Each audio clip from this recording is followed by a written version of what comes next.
take your body and turn it into little pieces. I'll hide the evidence and act like everything's fine. I take your body and turn it into little pieces.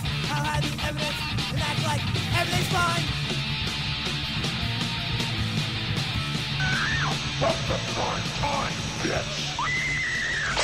Hello YouTube, and welcome to another episode of Nimrod Horror Review. Today I will continue looking at the Children of the Corn series. Today I'll look at movies 4, 5, and 6. Now let's just jump into the fourth one. Now, this film's actually one of Naomi Watts' first films, and this was the first of the series that goes direct to video. Sorry about my last video where I claimed the second movie was the last theater, the actual run film. It's actually the third one. So the fourth one is the film that starts all these direct to videos movies.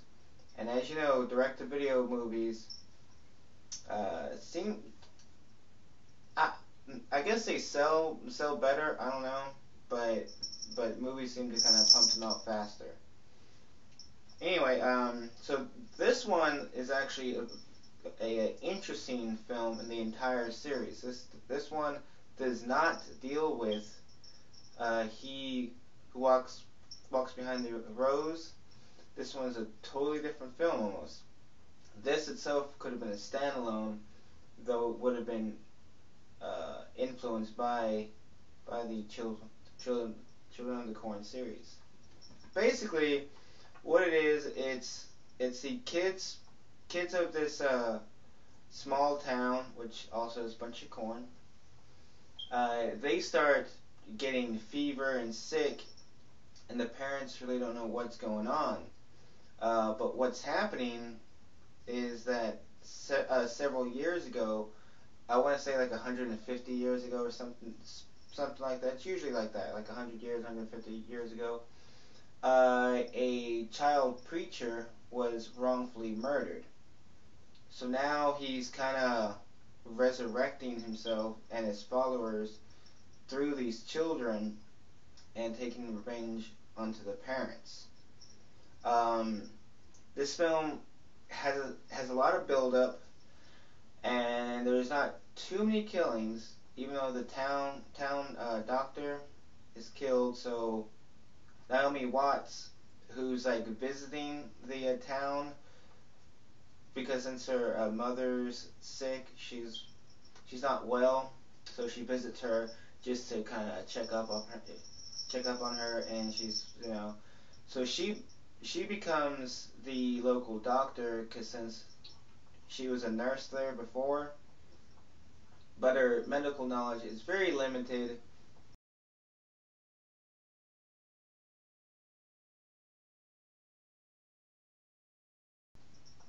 Overall, this film is actually one of my favorites in the entire series. The only bad thing about this film, which happens to some films, mostly not good films, but on occasionally good film. This film is forgettable. Like I said, it's a good movie. It's just forgettable. Like I saw this film maybe like 2 weeks ago, forgot half the movie. I basically, right before doing this, had to kind of rewatch a little bit of it again. Just go, okay, yeah, that's what happened. But like I said, it's an enjoyable movie. It's just kind of forgettable. I overall did like the direction of it. This is one of the two that's probably the least cheesiest of the entire series. But so overall, I'm gonna give this, like I said, this is just one of my favorites of the series. I'm gonna give this a 7 out of 10. He who walks behind the rose. On to film number 5. Part 5. Field of Terrors. Now, this one also features a future Hollywood star, I guess you could say. It has Ava Mendes in this. So that's kind of cool, to see famous people or kind of famous people in films, before they were, you know. But her acting is dumb in this film. But she's not the only one. There's a lot of dumb acting in this film. This film brings back the he who walks behind the rose entity or demon or whatever. This was a little different. This is a group of teens, like 5 of them. They're going out to, like, I think meet their friend or something like that. And their car breaks down, and they meet these group of kids who, are just like the Gatling kids, all like, trying to kill grown-ups. This one takes place in 2 towns. A town next to a town with like no grown-ups. That there's like some rule that as long as grown-ups don't cross into that town, they're not going to be killed.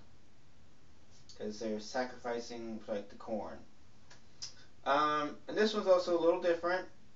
Because like the main leader, or so it seems, the main leader is a old man played by David Carradine. I think that's how you say his name, right? That's how you say his name. From a Kill Bill. Anyway, yeah, he the rest of town thinks he's a perv because he hangs out with children and he kind of leads them. But like I said, this one's dumb. This one's still watchable. It's just dumb. The violence isn't too much there. Not too many people die. Like I said, the acting's dumb. It also has that Arquette, what's his name? Alexis, something like that. The one that's now female. He's in it. It's just bad. This one is a bad movie. I'm not gonna say this one's a good movie, but it's watchable. And if you're watching the series, you have to watch this one because it's part of the series. So wrapping up this one, I'm gonna give this. I don't want to give it the same rating as the third one, but I'm gonna say a 4 out of 10. He who walks behind the rose. Oh no! Here comes the 6th one. Children of the Corn, 666, Isaac's Return.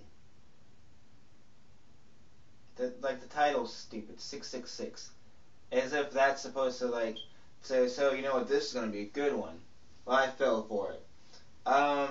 The actor who played Isaac within the first film comes back for this one, and he actually co-wrote this film. So I was expecting to see something that was better than the 5th one, and that was gonna just blow me away. Say that was genius. No, this is the worst of the series. It does not get worse than this film. I could barely finish this one. I forced myself to finish it because I was like, come on, I gotta make it through. This one's bad. Basically,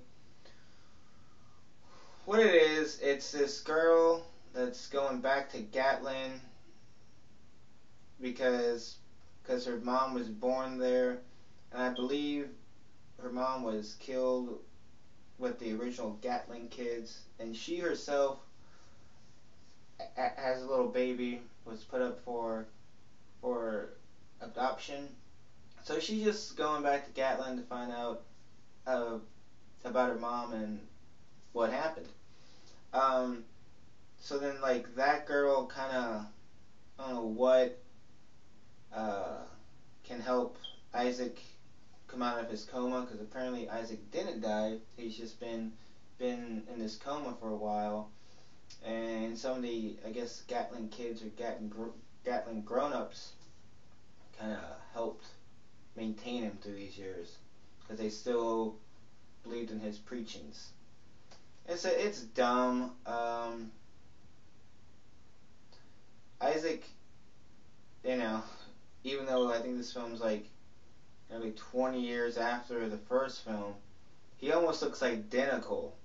Because he's like super short, he has like the same face, he has the same voice almost.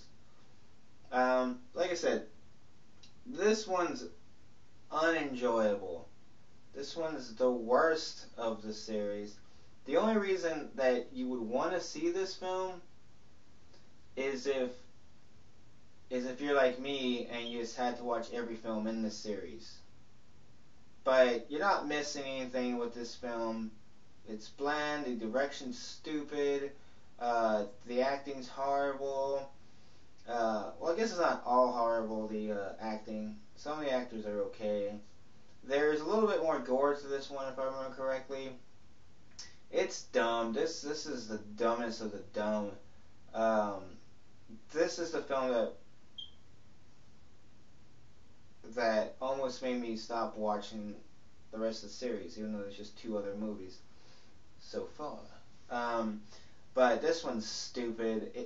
You have to really just want to watch this film in order to finish it.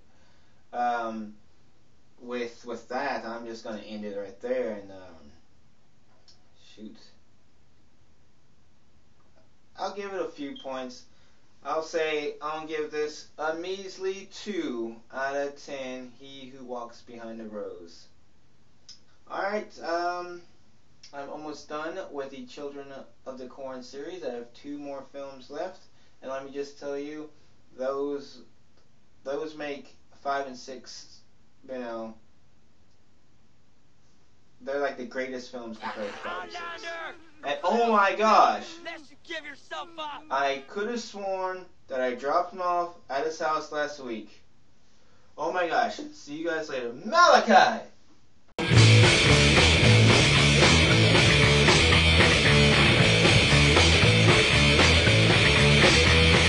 Blah, blah, blah, blah.